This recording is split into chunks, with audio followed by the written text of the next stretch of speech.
हम लोग प्रार्थना करें।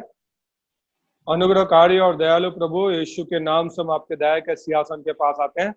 हम तेरे पवित्र वचन के लिए हम तुझे हृदय से धन्यवाद देते राजा कि परमेश्वर पिता प्रभु जी आज आपने हमारे लिए ये वचन दिए राजा। पिता हमारी आपसे प्रार्थना है ये पवित्र वचन के द्वारा आप हमसे बोलिए और बातचीत कीजिए। आप हमें ब्लेस कीजिए, आशीषित कीजिए राजा। आपका वचन हमारे हृदय में बहुत ऐसे बसने दीजिए राजा। प्रभु जी इस वचन के अनुसार आचरण करने के लिए कृपा दीजिए प्रभु जी, हम प्रार्थना करते प्रभु जी हम विनती और प्रार्थना करते राजा आपके वचन के अनुसार ओ प्रभु जी हमें प्रभु जीवन आचरण करने के लिए कृपा दीजिए, हम प्रार्थना करते हैं। हम तुझे हृदय से धन्यवाद देते आपके सुंदर वचन के लिए। वचन को ब्लेस कीजिए, हम प्रार्थना करते हैं। आगे का समय पवित्र आत्मा हम आपके नियंत्रण में देते।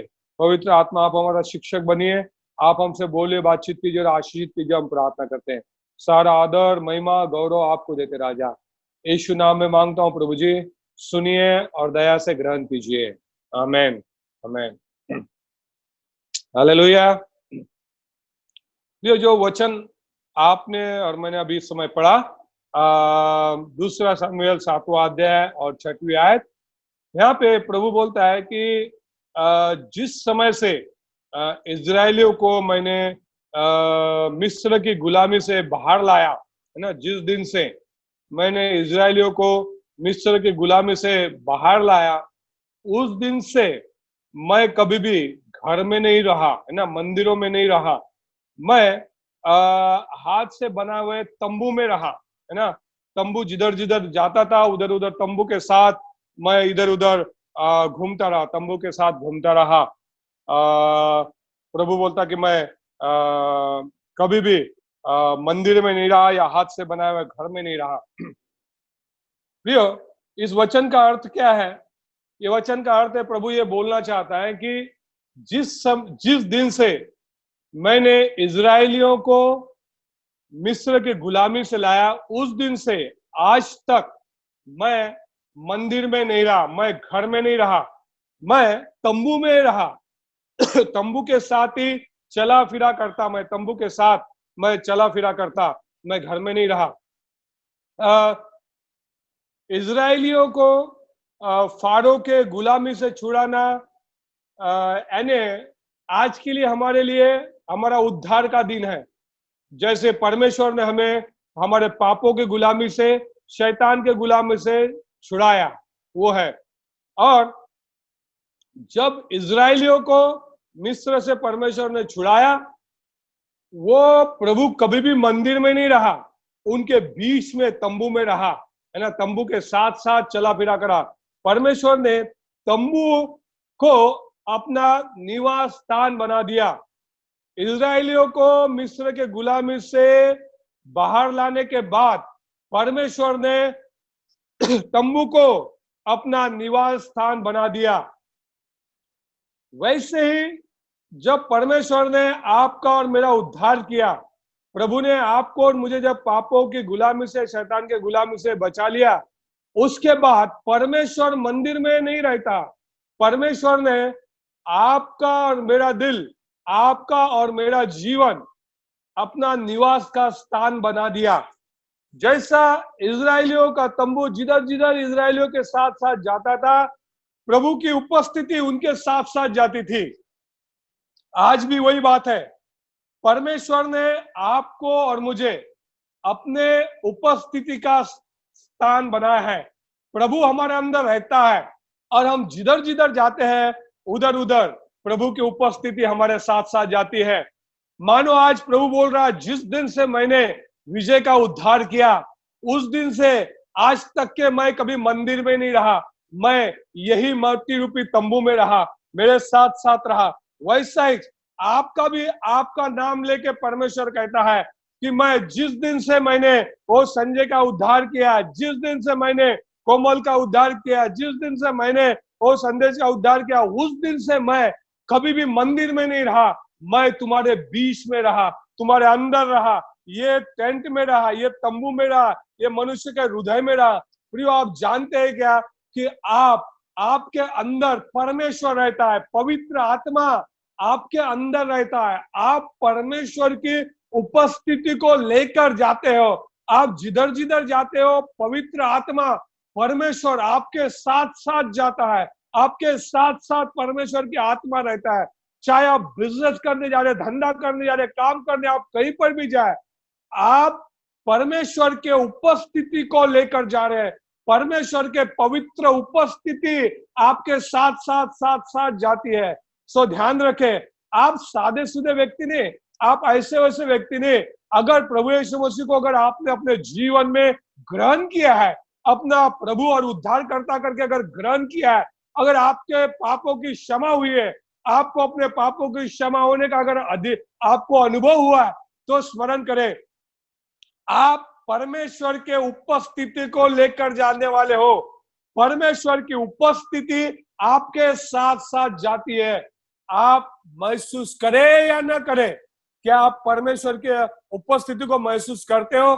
क्या आप जानते हो, समझते हो कि आकाश और पृथ्वी का निर्माण करता पवित्र परमेश्वर आपके संग संग जाता है? आप जहां जहां भी जाते हैं आपके साथ साथ जाता है, आपके साथ साथ जाता आता जाया आया करता है। प्रियो, आप सादे सुदे व्यक्ति नहीं, परमेश्वर की उपस्थिति आपके साथ जाती है। प्रभु ने बोला, जिस दिन से मैंने इजरायलियों को वो मिस्र के गुलामी से छुड़ा लाया, उस दिन से मैं आज तक मंदिर में नहीं रहा, उस दिन से मैं आज तक घर में नहीं रहा। मैं वो तंबू में रहता हूँ, मैं तुम्हारे दिलों में रहता हूँ, मैं तुम्हारे जीवन में रहता हूँ। मैं आज तक के मंदिर में नहीं रहा, मंदिर का पर्दा फट गया। वो उपस्थिति आपके जीवन में और मेरे जीवन में आई है। आप और मैं परमेश्वर पिता की उपस्थिति को लेकर जाने वाले, आप और मैं परमेश्वर की उपस्थिति को वो लोगों के घरों में, लोगों के जीवन में, वो बस्तियों में और गांव में और शहरों में वो जीवित परमेश्वर की उपस्थिति को लेकर जाने वाले हो। वो है प्रियो। सो अपने आप को सादा व्यक्ति मत समझे। ध्यान रखिए, आप प्रभु का प्रतिनिधि है, आप रिप्रेजेंटेटिव है, आप प्रभु की उपस्थिति को लेकर जाते हैं। तो आप क्या करते हो, आप क्या बोलते हो, आप कहाँ रहते हो, आपका क्या व्यवहार है, जब लोग कोई आपको देखते नहीं, वो आपको क्या करते हो, ये चीजें बहुत मायने रखती है। क्योंकि आप पवित्र परमेश्वर की उपस्थिति को लेकर जा रहे हैं। परमेश्वर ने कहा, उसके जब से तेरा उद्धार हुआ, मैं आज तक के मंदिर में नहीं रहा, जब से तेरा उद्धार हुआ आज तक के मैं कोई घर में नहीं रहा, मैं केवल तेरे अंदर रहता हूँ। इस तंबू में मैं रहता हूँ, ये मिट्टी का तंबू, ये हाथ से बना हुआ घर, ये घर में मैं रहता हूँ। प्रभु कहता, प्रियो आप प्रभु के उपस्थिति को लेकर जाने वाले परमेश्वर के जन हो। इस बात को आप कभी ना भूलें। आप कहाँ जाते हो, कहाँ क्या करते हो, क्या बोलते हो, ये बहुत महत्वपूर्ण है। आप ध्यान रखें प्रियो, और इस बात को कभी ना भूलें। आइए हम लोग परमेश्वर की उपस्थिति को लेकर जाने वाले, आइए हम लोग आगे पढ़ेंगे कि प्रभु क्या कहता है। हम लोग आगे का वचन पढ़ेंगे, निर्गमन इसका 15वां अध्याय और 26वीं आयत। निर्गमन इसका 15वां अध्याय और 26वीं आयत।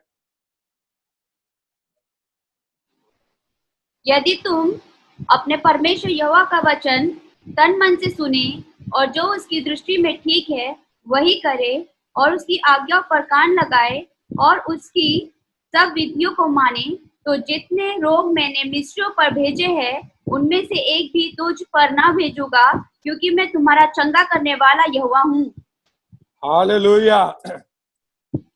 यहाँ पे प्रभु बोलता है कि यदि, एक में मैं वचन निकालता हूँ।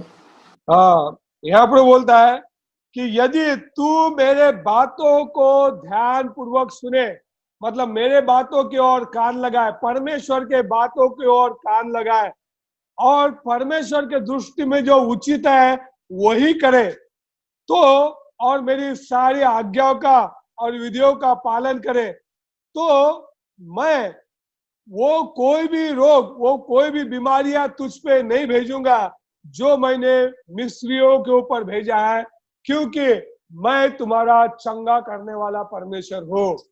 हालेलुया। परमेश्वर प्रियो, परमेश्वर का वचन आज आपके लिए और मेरे लिए यह है, प्रभु जो आपके संग संग रहता है, जिस परमेश्वर की उपस्थिति को लेकर आप चलते हो, वही परमेश्वर यो कहता है कि यदि तू मेरे बातों की ओर कान लगाए, यदि तू मेरे बातों को सुने, यदि मेरे वचनों के ऊपर तू ध्यान करे, मेरी आज्ञाओं को यदि तू पालन करे, तो तब मैं जो भी बीमारियां मिस्र के लोगों के ऊपर भेजा, वो मैं तेरे ऊपर नहीं भेजूंगा, क्योंकि मैं तुम्हारा चंगा करने वाला परमेश्वर हूं। हालेलुया। पहली बात, परमेश्वर आपसे और मुझसे ये चाहता है कि हम उसके उपस्थिति को लेकर चले। ये पहली अपेक्षा परमेश्वर आपसे और मुझसे करता है। दूसरी अपेक्षा आपसे और मुझसे ये करता है कि हम उसके वाणी को सुने, उसकी आवाज को सुने, उसके वचनों को सुने, उसके वचनों को पालन करें। तब कोरोना वायरस तुम पर नहीं आएगा, दूसरे बीमारियां तब तुम पर नहीं आएंगी, है ना। क्योंकि प्रभु कहता है कि मैं तुम्हारा चंगा करने वाला परमेश्वर, मैं तुम्हारा चंगा करने वाला परमेश्वर हूं। हालेलुया। क्या प्रियो, आप इस पवित्र परमेश्वर की आवाज सुनते हो? प्रभु का वचन पढ़ते हो? क्या प्रभु आपसे रोज बात करता है? जैसा वो रोज आपके साथ रहता है, आप उसकी उपस्थिति को इधर उधर लेकर जाते हो, वैसा ही क्या आप रोज प्रभु आपसे बात करता है? या प्रभु की आवाज सुनने के लिए आप दूसरों के पास जाते हो, या दूसरों को पूछते हो प्रभु का क्या वाणी है, क्या वचन है, प्रभु की क्या है मेरे लिए, प्रभु की क्या इच्छा है? प्रभु के कोई सावतर बच्चे नहीं है ना। प्रभु अपने बच्चों से डायरेक्ट बात करता है, पराये बच्चे नहीं है। सभी प्रभु के अपने बच्चे हैं। तो प्रभु सभी से डायरेक्ट बात करना चाहता है, बोलना चाहता है, लेकिन उसके लिए आपके पास समय होना चाहिए। प्रभु की वाणी सुनने के लिए आपके पास समय होना चाहिए कि आप उसके उपस्थिति में बैठे, उसका वचन पढ़े, उसकी प्रार्थना करे, उसे बोले, बोल प्रभु तेरा दास सुन रहा है। सैमुएल जैसा बोले, बोल प्रभु तेरा दास सुन रहा है, बोल प्रभु मैं सुन रहा हूं। आपके पास समय होना चाहिए। प्रभु आपसे बात करना चाहता है।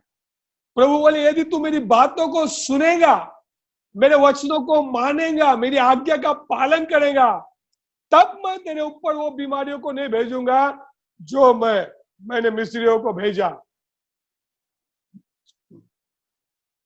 आप यदि प्रभु के वाणी को नहीं सुनेंगे, प्रभु का आवाज नहीं सुनेंगे, प्रभु के वचन को नहीं पढ़ेंगे, प्रभु के वचन को अपने दिल में नहीं उतारेंगे, उसकी आज्ञा का पालन नहीं करेंगे, और फिर ये वचन को क्लेम करोगे कि प्रभु तूने कहा जो रोग मैंने मिस्रियों को भेजा मैं तेरे ऊपर नहीं भेजूंगा, तो प्रभु पहले बोलेगा मेरी तू सुनना सीख ले, मेरे वचनों को मानना सीख ले, मेरे आज्ञा का पालन करना सीख ले, तब मैं भी मेरा प्रॉमिस रखूंगा, तब भी मेरा अभिवचन मैं पूरा करूंगा।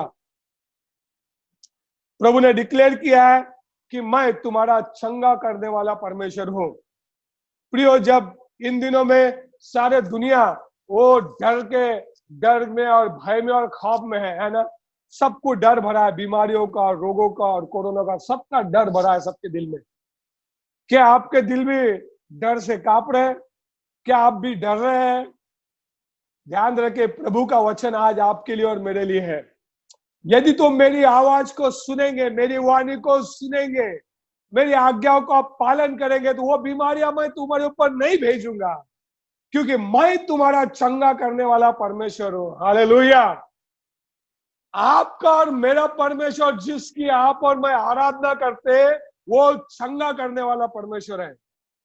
रोग आ सकते हैं, बीमारियां आ सकती है, कोरोना वायरस आ सकता है, सब आ सकता है, लेकिन हमारा परमेश्वर चंगा करने वाला परमेश्वर है। प्रभु ने बोला मैं तुम्हारा परमेश्वर चंगा करने वाला परमेश्वर हूं। आपका और मेरा काम है परमेश्वर की वाणी को सुनना और उसकी आज्ञा का पालन करना। परमेश्वर का काम है कि वो हमारे ऊपर रोगों को नहीं भेजेगा, और वो हमारा चंगा करने वाला परमेश्वर है। उसने कहा मैं तुम्हारा चंगा करने वाला परमेश्वर हो। हालेलुया।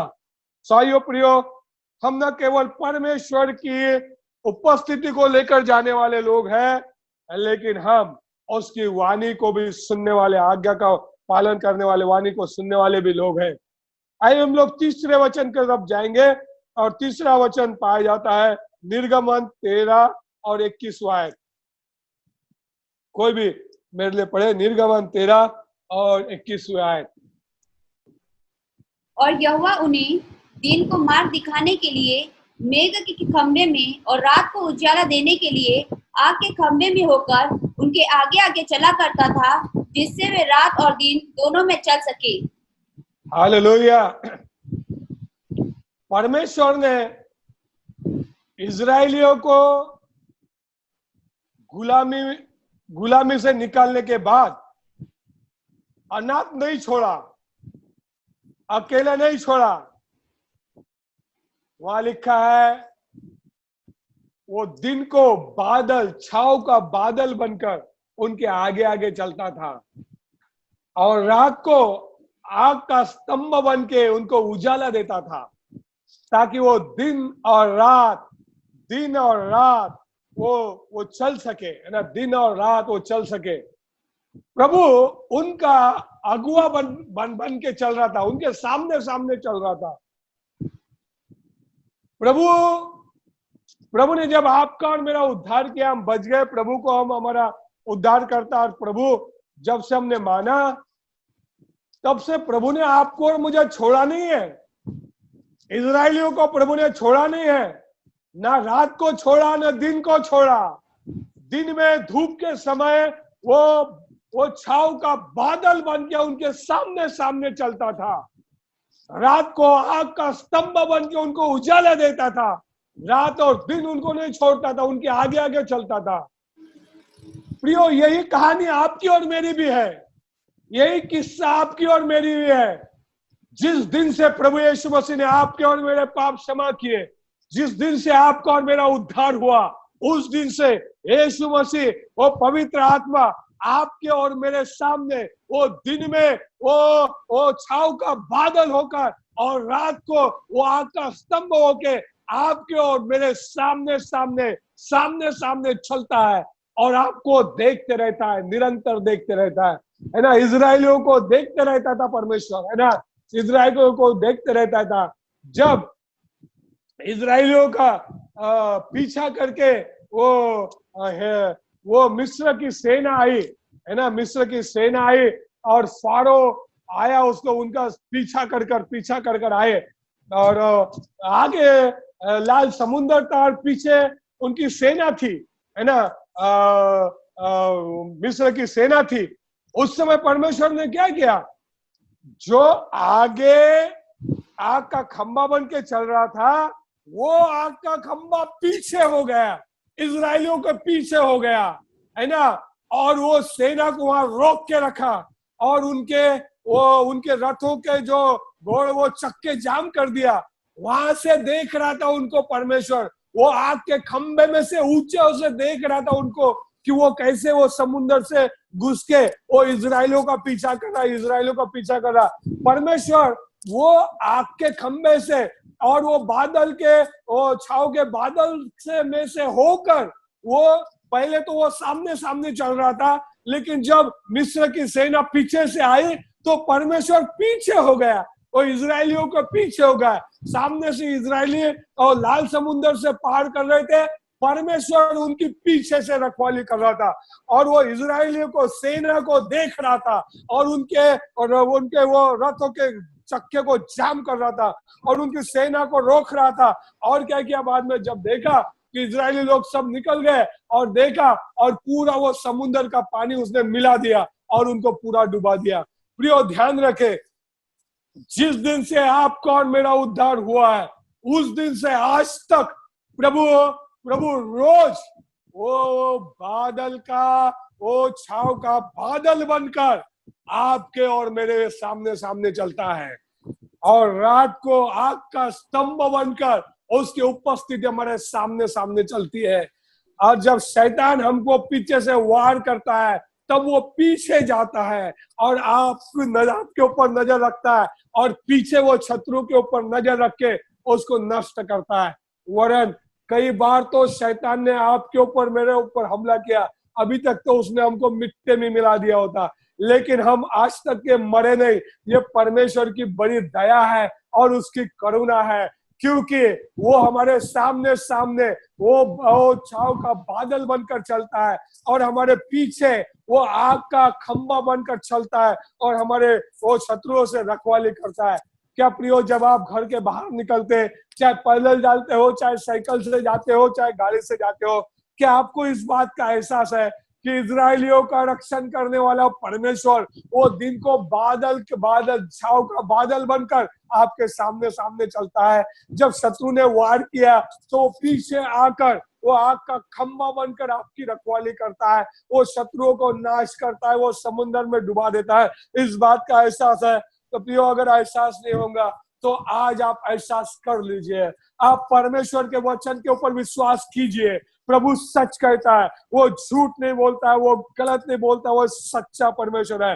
वो जिस दिन से आपका उद्धार हुआ है उस दिन से आज तक के प्रभु रोज आपके सामने सामने वो छाव का बादल बनकर चलता है और आपके पीछे पीछे वो जब शत्रु हमला करता है तो आग का स्तंभ बनता है। हालेलुया। प्रभु आपको कभी नहीं छोड़ता, केवल आपको उसका एहसास होना चाहिए, आपने उसके उपस्थिति का अनुभव करना चाहिए, उसके उपस्थिति को लेकर चलना चाहिए, उसके वचनों को, आपने वाणी को सुनना चाहिए और ये जान लेना चाहिए कि वो आपके सामने सामने चलने वाला परमेश्वर है, पीछे वाले शत्रुओं को रोकने वाला परमेश्वर है। इसका आपको और मुझे एहसास होना चाहिए। प्रियो, आइए हम लोग आगे बढ़ेंगे और चौथे वचन की तरफ हम लोग जाएंगे। चौथा वचन पाया जाता है और निर्गमन इसका 16वां अध्याय और 16वां अध्याय और 7वां वचन और जोएल इसका दूसरा अध्याय, योएल इसका दूसरा अध्याय और 19वीं आयत। संदेश थोड़ा स्क्रीन पे दी, दोनों वचन थोड़ा ज्यादा समय रखे तो अच्छा है। यहोवा ने अपनी प्रजा के लोगों को उत्तर दिया, सुनो, मैं अन्न और नया दाख मधु और ताजा तेल तुम्हें देने पर हूँ और तुम उन्हें पाकर तृप्त होंगे और भविष्य में अन्य जातियों द्वारा तुम्हारे नाम धराई न होने दूंगा। हालेलुया। थोड़ा सा स्क्रीन पे ये वचन ज्यादा समय रखे। प्रियो, इन दिनों में जब ये लॉकडाउन हुआ, हम तो बोलते हैं चिंता मत करो, चिंता मत करो, चिंता मत करो, लेकिन ये चिंता भाई कभी कभी हमारे पीछे पड़ जाती है ना, तो थोड़ा थोड़ा कभी कभी चिंता लग जाती है ना। मैं भी सोच रहा था मेरा कैसा होगा, मैं क्या खाऊंगा, है ना, पैसे कहाँ से आएंगे और कौन हमको पैसे देगा, क्या खाना खाऊंगा, हमारा कैसा होगा। मुझे भी थोड़ी चिंता लगी थी, चिंता कर रहा था। और पर्सनली मैं नहीं, लेकिन हमारे कलीसिया के बहुत सारे लोग ऐसे थे जिनको सच में इनकम न होने के कारण और काम न होने के कारण चिंता का विषय बना था और उनका तो चिंता का विषय बना था, लेकिन मैं भी चिंता कर रहा था, है ना। मैं भी चिंता कर रहा था, क्या कैसे खाएंगे, क्या करेंगे, कैसे पैसे आएंगे, क्या करेंगे। तब प्रभु ने ये वचन मुझे दिया, जोएल 2:19। जोएल 2:19 थोड़ा स्क्रीन पे दिखा है और उसको थोड़ा देर रखे, है ना। यौवन, प्रभु ने ये वचन मुझे दिया। प्रभु ने मुझे बोला, मैं तेरे लिए अन्न और नया द्राक्ष मधु भेजूंगा, ताजा तेल देने पर हूँ और तुम खाकर तृप्त होंगे और मैं भविष्य में अन्य जातियों के सामने तुम्हारी नामधारी नहीं होने दूंगा, मतलब तुम्हें शर्मिंदा नहीं होने दूंगा। प्रभु ने यह वचन मुझे दिया कि मैं तुझे भोजन वस्तु दूंगा, है ना, अन्न दूंगा, द्राक्ष मधु दूंगा, तेल दूंगा। प्रभु आपको और मुझे वो हमें शर्मिंदा होने नहीं देता। प्रभु ने बोला, मैं तुझे भेज दूंगा, मैं तुझे राशन दे दूंगा, है ना, मैं तुझे राशन पानी दे दूंगा, मैं तुझे तेल पानी दे दूंगा, है ना, मैं तुझे दूंगा। और तेरी नाम धराए, लोगों के सामने तेरी बदनामी नहीं होने दूंगा, मैं तुझे दे दूंगा, है ना। ये वचन के द्वारा शुरुआत से ही प्रभु ने मुझसे बात किया जब से लॉकडाउन हुआ, और मैंने मेरे जीवन में प्रभु के विश्वास योग्यता को देखा कि ये लॉकडाउन के समय परमेश्वर ने जैसा बोला था कि मैं तो तुझे तुझे अन्न भेजूंगा, है ना, अन्न और तेल भेजूंगा, परमेश्वर ने भेजा, है ना। मुझे किसी को भी बोलने की मांगने की जरूरत नहीं पड़ी, प्रभु ने बहुत ऐश्वर्य दिया, और केवल मुझे ही नहीं दिया लेकिन मेरे द्वारा और बहुत सारे भाई बहनों की भी आवश्यकता प्रभु ने पूरा किया, है ना। मुझे तो दे ही दिया बहुत ऐसे, लेकिन बहुत सारे लोगों को भी आशीष देने के लिए प्रभु ने मुझ पे दया किया और करुणा किया, है ना। और जब ये जोएल ये वचन प्रभु ने मुझे दिया, तब से मैंने ये इजरायलियों का भी इतिहास थोड़ा ज्यादा रुचि से मैं पढ़ना शुरू किया। इजरायलियों का इतिहास में थोड़ा ज्यादा रुचि से पढ़ना शुरू किया, और उसमें मैंने क्या पाया कि परमेश्वर ने इजरायलियों को जब बाहर लाया, है ना, गुलामी में लाया, तो वो परमेश्वर ने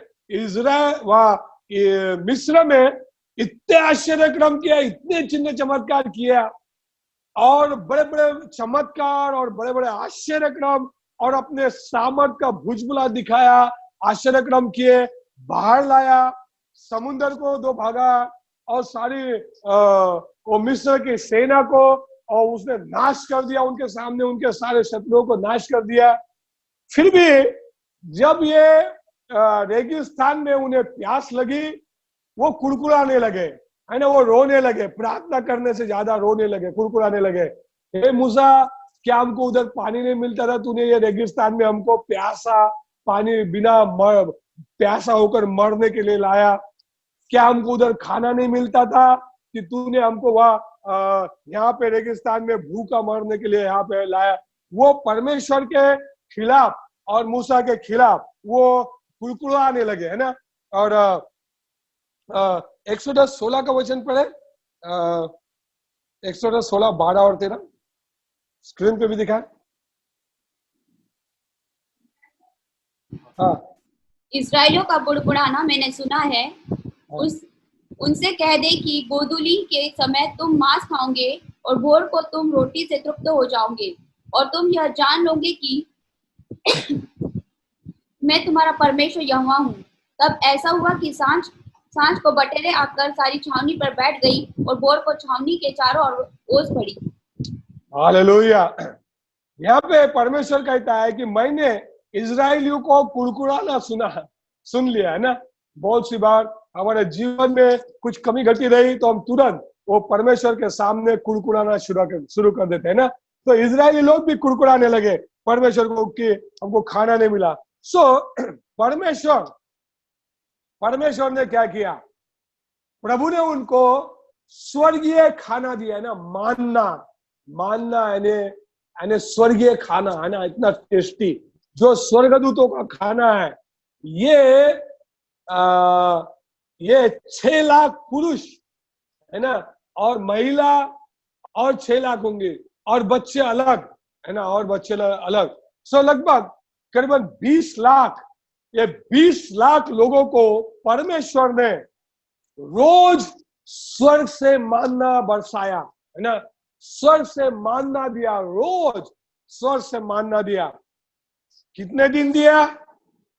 1 दिन, 2 दिन, 1 हफ्ता, महीना भर, 6 महीना, 1 साल भर, 40 साल, 40 साल, 40 साल परमेश्वर ने इजरायलियों को स्वर्गीय भोजन खिलाया, मानना खिलाया, है ना, और बटेर का मटन खिलाया, है ना। बटेर दुनिया से ऐसे आ गए मानो उनके घर में घुसने लगे, उनके आंगन में पड़ने लगे, मानो वो पूरा बारिश, बटेरों की बारिश परमेश्वर ने उनके ऊपर किया। इतना सारा मांस इतना सारा मटन प्रभु ने खिलाया। जो परमेश्वर 20 लाख लोगों को स्वर्ग से भोजन खिला सकता है ना, मटन खिला सकता है, बटेर का मटन उनको खिला सकता है। प्रियो, क्या वो परमेश्वर एक लॉकडाउन के समय आपको और मुझे रोटी नहीं खिला सकता, दाल चावल नहीं खिला सकता? खिला सकता। आपने और मैंने उसके विरोध में सिर्फ कुरकुराना नहीं, लेकिन प्रार्थना करना। प्रभु ने बोला, प्रभु से प्रार्थना करना, प्रभु रोज की रोटी आज मुझे दे दे तू, है ना, मेरी रोज की रोटी आज मुझे दे दे। प्रार्थना करना। इजरायली लोगों ने कुड़कुड़ाया और परमेश्वर उनसे नाराज हुआ, दुखित हुआ।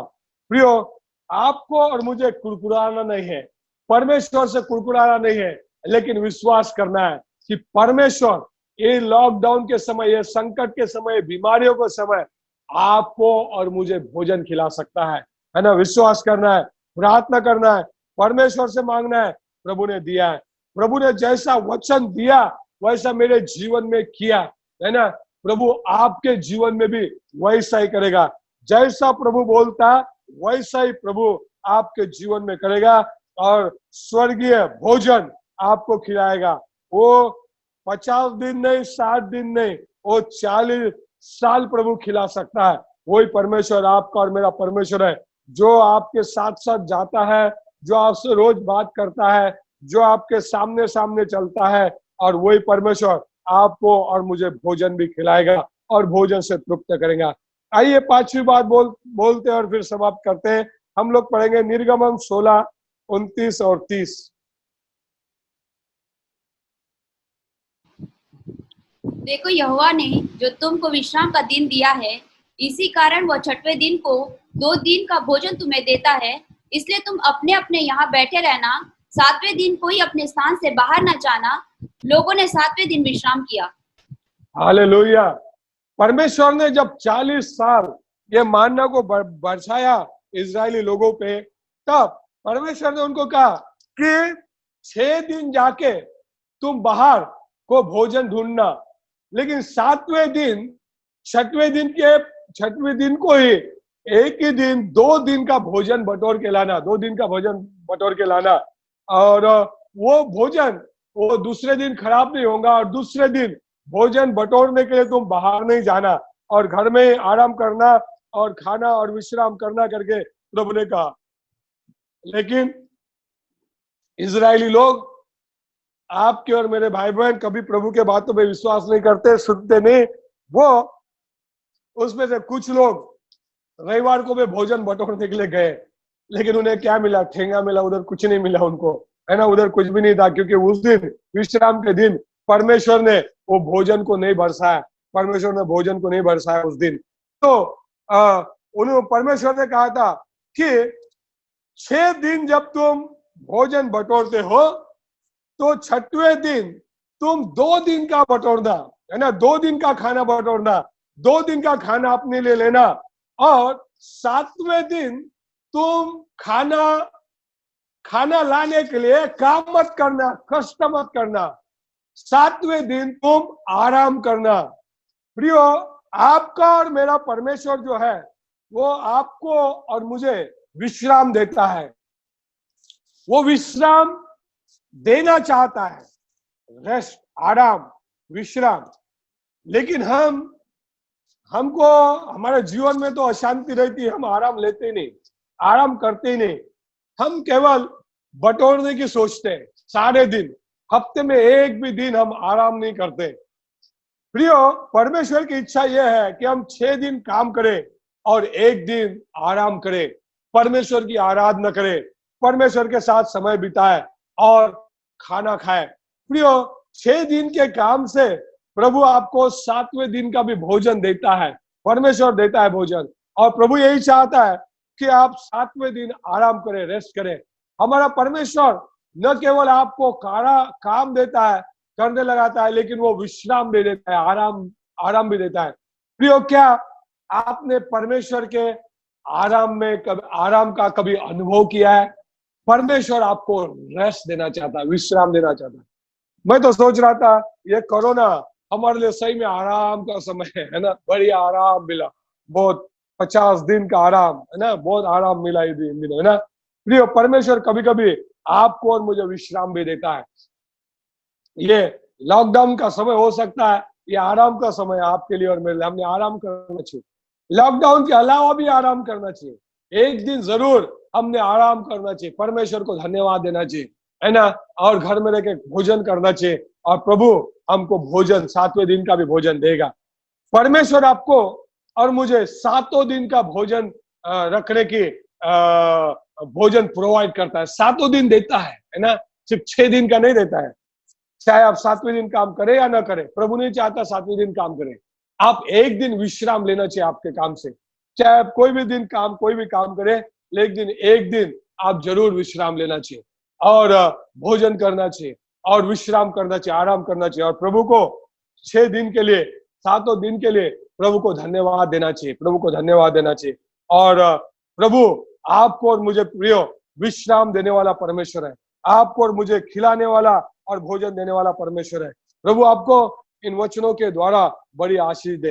प्रभु आपको वो आप परमेश्वर के उपस्थिति को लेकर जाने वाला जन है, इसका अनुभव दे, और आपके द्वारा बड़े सामर्थ्य अद्भुत कार्य करे, अपनी सामर्थ आपके द्वारा प्रकट करे। प्रभु आपसे रोज बात करे, रोज आपसे बोले, आप उसकी वाणी सुने और आप परमेश्वर की वाणी सुनने वाले बन जाए। और प्रभु आपके ऊपर कोई भी रोग नहीं भेजेगा, और क्योंकि प्रभु हमारा चंगा करने वाला परमेश्वर है, उसका अनुभव आपको अपने जीवन में होने पाए। प्रभु आपके सामने रोज रोज वो बादल, छाव का बादल बनकर चलता है और आग का स्तंभ बनकर चलता है, आपको उसका एहसास होने पाए। जिस दिन से आपका उद्धार हुआ है, प्रभु आपके सामने सामने चल रहा है। तीसरी चौथी बात, प्रभु आपकी हर एक आवश्यकताओं को पूरा करता है। प्रभु आपको उत्तम भोजन से तृप्त करता है। प्रभु ने बोला, मैं तेरे लिए भोजन वस्तु भेज रहा हूँ, मैं तेरे लिए दान तेल भेज रहा हूँ, और प्रभु हमारे लिए भोजन वस्तु भेजता है। परमेश्वर इजरायली लोगों को वो 40 साल तक स्वर्गीय मानना खिलाया, आपको और मुझे भी स्वर्गीय मानना से, स्वर्गीय भोजन से और मांस से तृप्त करेगा। और 5वीं बात है, प्रभु आपको और मुझे विश्राम देना चाहता है, आराम देना चाहता है ना, विश्राम देना चाहता है। तो प्रभु आपको विश्राम, प्रभु के विश्राम का अनुभव करे, और प्रभु आपको आशीष दे। जब वो विश्राम लेते, प्रभु की आज्ञा पालते, तो प्रभु आपको आशीष देगा।